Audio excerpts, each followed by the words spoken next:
What is going on, YouTube land and metalhomerecording.com? Today we're going to be talking about Slate virtual tape machines. Now, I really like the whole virtual tape machines that many companies have made, and I use the Slate one a lot as kind of my main multi-purpose tape machine. And basically, I put it on almost every track that I do. And I don't put it on kick drum or bass guitar or anything that really carries the bass, because for me it just adds too much bass stuff going on. But I really like the sound of what it does to other things. So its basic controls are pretty simple. You have the input and the output, and they come linked. So as you increase the input, it decreases the output, so you can saturate it without the volume going crazy. There's a bias switch, which it's normally set on normal. You can set it to high if you want the higher frequencies to saturate first. You can set it on low to set the low frequencies to saturate first. Basically, you can go in depth into what all these things do, but what really matters is there's only a couple switches, so start flipping them and see what sounds good for your style with what you're doing. So there's one other main setting to really look at, and that's this whole noise reduction. This plugin's pretty noisy just in its default setting, so I like to lower it down to 0. Actually, I don't like the noise.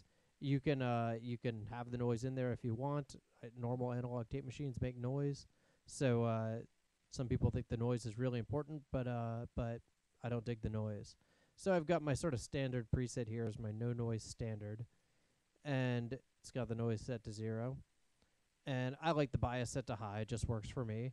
And this is kind of my main preset that I'm just going to throw on different tracks. So I'm going to play you 2 sound examples from a little excerpt of a piece of the last Vegan Black Metal Chef episode 19.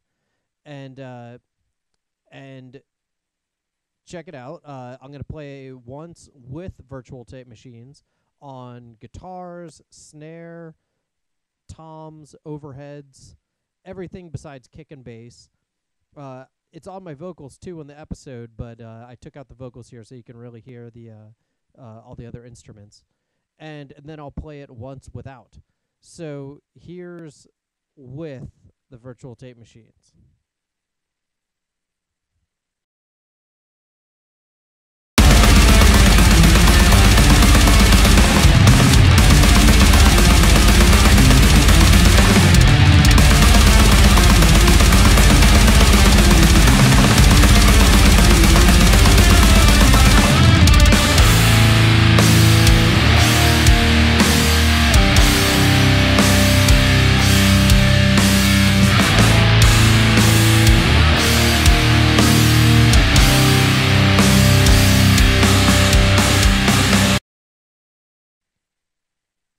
And now here is without virtual tape machines on anything.